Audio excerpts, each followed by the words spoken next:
What is going on, guys, and welcome to today's video. I am finally putting this video out. You guys have had a lot of questions about this Solar since I first purchased it, and there is a review that I put out a long time ago on my channel. You should definitely go check it out if you want to see a good train wreck of a video.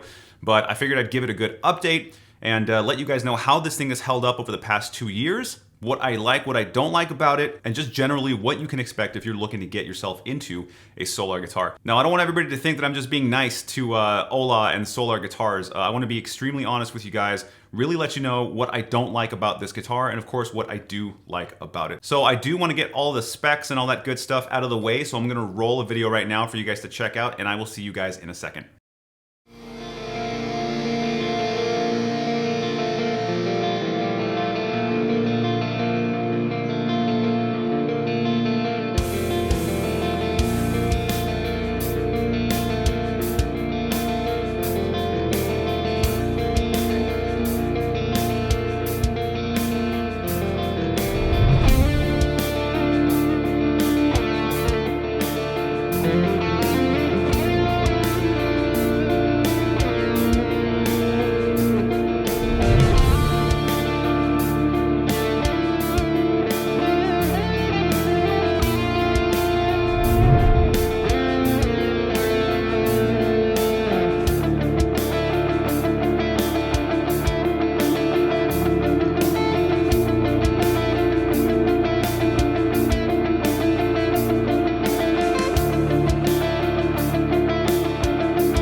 Okay, so those are the specs on the guitar.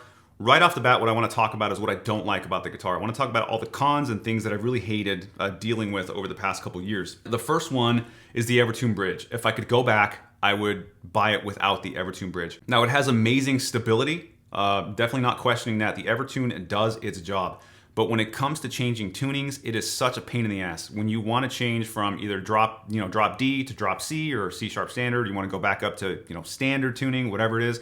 If you want to change the tuning in this guitar and it is your only guitar, it's going to take you a while, and it's going to definitely affect your decision as to whether you feel like changing the tuning. So you're probably just going to stick in the same tuning because it's annoying. It's not like impossible to do. It's just another step that you have to take care of in order to change tuning. So that is a pain in the ass. If I could do it again, I would not get the Evertune Bridge. Again, the Evertune Bridge works absolutely perfectly. It keeps it in tune. When you are recording demos or doing whatever, it's amazing because you never have to check tuning because it just stays perfectly in tune. So that's definitely one advantage. And just, the fact that it stays in tune in general. So if you're taking this out on the road and you're going to play live shows, you don't have to worry about going out of tune in between songs. You don't have to use your tuning pedal or anything like that. It works exactly as it should. But like I said, using it here in a home studio, trying to make videos for you guys, trying to change tunings in different videos depending on what I'm doing, it's such a pain in the ass. So you see me now using the Mayonnaise a lot more, and it's because of that. Obviously, that has nothing to do with Solar guitars. It has everything to do with my decision to buy it with an Evertune Bridge, but I have to live with it now. So yeah, it spends more time in the case because of that. Another con is it's really heavy. The guitar itself just weighs a lot. It weighs more than the Mayonnaise. It weighs more than my 7-string Skirvason. That obviously has a lot to do with the wood, but my Mayonnaise is also a mahogany body guitar, and this one still weighs a lot more. That really depends on your preference. If you want a guitar to be really heavy, maybe that makes you feel like you're holding a more quality instrument. That's one thing, it's a feel thing sometimes.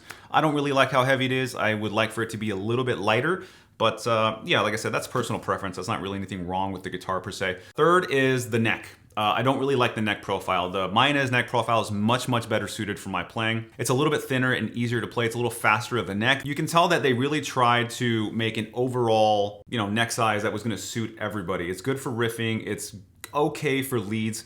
If I was gonna characterize it as anything, I would say it's kind of a slow neck. It's not the fastest neck. It's not an Ibanez Wizard 2 neck, and it's definitely not a neck that's made for shredding. With that said, the neck isn't bad. The satin finish on the back of it does allow your hand to move freely, move well. It doesn't really hinder your playing whatsoever. And like I said, it just comes down to personal preference then at that point. If you want a thicker C-shaped neck, this is definitely the guitar for you. If you're looking for a guitar that's gonna shred, if you're looking for a really fast neck, this is definitely not the model for you. Now, I don't know if at this point Solar Guitars is offering guitars with a different neck, with a thinner neck.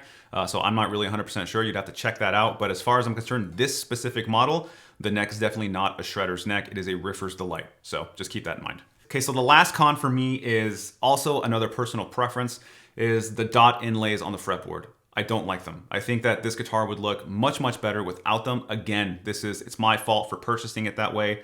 I don't think I really had a choice when they first released the first run, but if I had waited maybe a couple more runs or about 6 months later, I think I could have purchased, because I think you can purchase them now without the dot inlays, and I would definitely prefer it that way. The thing is, when you're playing guitar, you have the dots up here just to kind of remind you where your fingers are at if you need to look down every once in a while. You're never going to be looking at it from the front in, so I don't really see a reason for them to be there, and aesthetically, I just think the guitar would look a little more stealth, and you could kind of get more out of the look of the ebony fretboard if the dots weren't there. So again, personal preference, so you might feel differently about it, but I just personally don't like them. Those are pretty much the only cons that I have about the guitar, and all those are personal preference. As far as build quality and how this guitar is held up, it is held up incredibly well. I've had not one problem whatsoever with the guitar. Nothing is lifting, none of the paint is, rubbing off. The finish is still absolutely perfect, and everything is 100% in tip-top shape. And like I said, I haven't taken this thing out on the road or anything. It hasn't seen any crazy, shows or been through battle, but I've hit it on this desk a million times. I've dropped it. It's fallen right off of that guitar stand. I mean, I've put it through a significant amount of abuse just because I'm an idiot most of the time.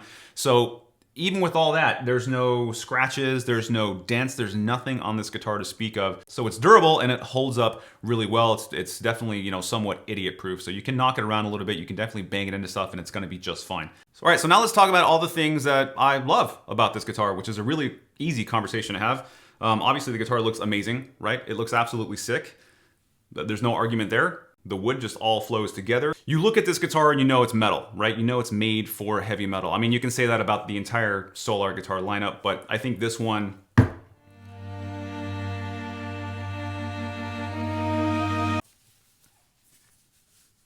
but I think this color scheme and just the way this whole thing is set up, it just looks like it's just made to riff out. So right, the guitar looks amazing, right? No argument there. One of my favorite things about this guitar is the locking tuners. And these are not your run-of-the-mill locking tuners, the ones that you have to screw and unscrew to tighten on the string. These are automatic locking tuners. And I've tried to look them up online and I couldn't really find them, but these are Grover tuners and they're automatic locking tuners, meaning all I need to do is put the string into the tuner and start turning the tuning peg and it automatically locks itself and then winds the string. And that just makes string changes even faster, if you can imagine that, because with locking tuners, you're already just unscrew, screw, turn, and cut, right? Now these, you just put the string through and then you just turn the tuning peg and they're locked in place and you're ready to go. So that is absolutely sick. I don't think they're offering these anymore. I tried looking them up on the website, on Solar's website, and from what I can tell, they're not these Grover auto locking tuners. So I don't know, leave a comment down below. Let me know if you guys have these tuners, how you guys feel about them. Do you guys prefer these or the screw and unscrew ones? I don't know, but I love them. All right, so another thing I love about the guitar is the way it sits. The way it sits on your leg and leans against you. There's a beveled edge here on the side, if you guys can see that, and it just allows you to play effortlessly. It doesn't fight back. It doesn't really keep you from doing anything. It's not hard to play at all. Everything is perfectly placed just for a guitar player, and I love that about this guitar. You can tell Ola really took the time to design this guitar for a guitar player because he is a guitar player. This is not designed to just cut corners and get as many of these units out and sold. He really wanted this to be a guitar that was aimed for us and that we could actually get good use out of, and I truly believe that. Okay, so touching on the pickups, I have Fishman Fluence Tosin Abasi signature pickups in this guitar. Ah, that's a mouthful. I still have the Seymour Duncan stock pickups that came in this guitar. I think they're called Solar Duncan pickups or something like that. Anyway, and those sound amazing. Those sound really, really good, and that's a very good baseline sound to have. Like Ola says, it's just got a very flat EQ to it, meaning that's not going to color your tone at all before you go into whatever your digital audio workstation, plugin, amplifier, whatever. It's a very flat baseline tone so that you can then create your tone using the amplifier, using pedals, or whatever you're going to be using. And that's the way he likes it. So obviously that's the way the guitar is set up. I personally didn't really love it. I didn't love the tone. And of course, guys, we all have personal preferences. I don't dislike the pickups. I just didn't love the pickups. So I went from those to the bare knuckle juggernauts, the Misha Mansour signature, and I liked those, except those were a little too colored for me. The tone was just a little too shaped before I was going into anything. So while I liked the way it sounded, I didn't like that I was stuck with that sound all the time. So then I changed over to these Fishman Fluence pickups, and This is the ultimate setup in my opinion. This Tosin Abasi set with this guitar is just the ultimate heavy metal setup. And that is because you have so many options, right? With the split coil, because you have a 5-way super selector on here, and the push-pull, which is basically taking it from active to to passive pickups. You have so many options for tone. Whether you're trying to work on a clean tone, whether you're trying to work on a heavy metal tone, whatever tone you're looking for, you're gonna be able to accomplish it with this guitar, and it's just a super, super sick setup. All right, cool, so that's a lot of talking. I probably missed some stuff. I tend to do that. And if you guys had some questions that I didn't answer, do me a favor, leave them down below. I'll be paying attention and making sure I get them all answered as soon as I release this video. I know a lot of people are very passionate about finding out what's going on with this guitar and if they should be purchasing one. All right, so let's play some guitar. Let's hear some tones. Coffee. Definitely need that. All right, I am in Amp Hub right now. I'm not screen recording this, but I'm in Amp Hub and I'm on my Red Beast, my personal preset Red Beast. So let's start checking this thing out.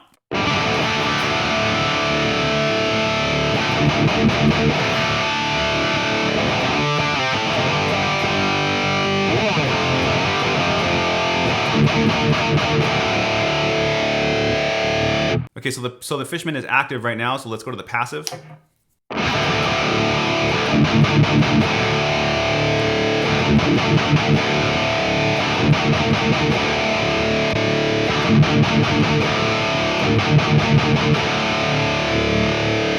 So the passive version of the pickup, it's got a little more low end to it. It's a little more dry. It's not as colored and it's not as tight. And then when it's active,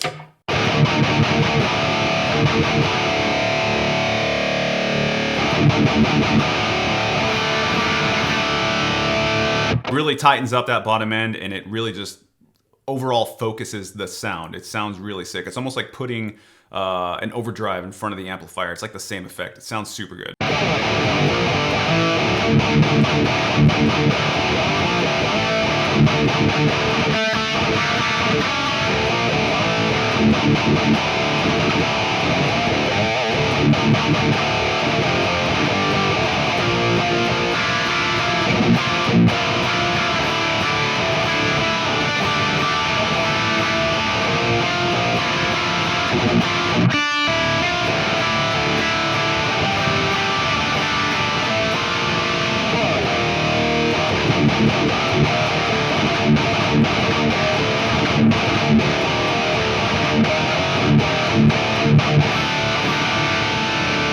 By the way, I put this guitar in DADGAD tuning like 4 or 5 months ago or something like that, and it has not gone out of tune. I pulled it out of the case and it is still perfectly in tune.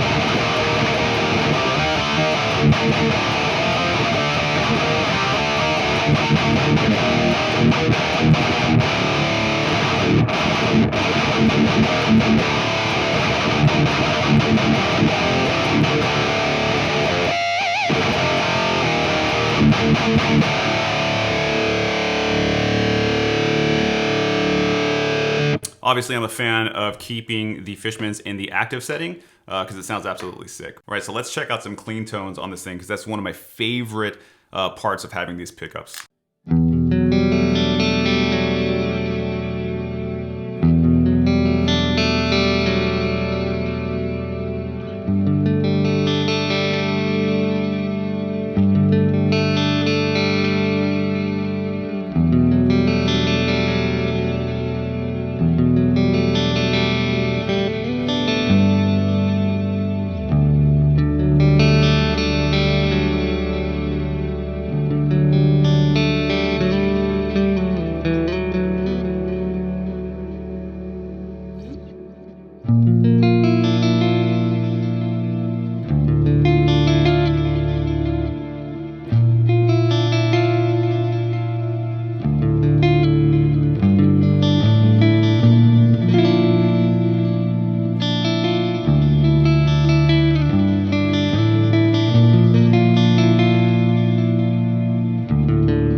coil split, it sounds beautiful. Let's check out another one of my favorite tones, which is kind of like a low gain, ambient kind of a tone. Check that out.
Man, that sounds so dope. All right, let's check out like an ambient, really ambient kind of a tone.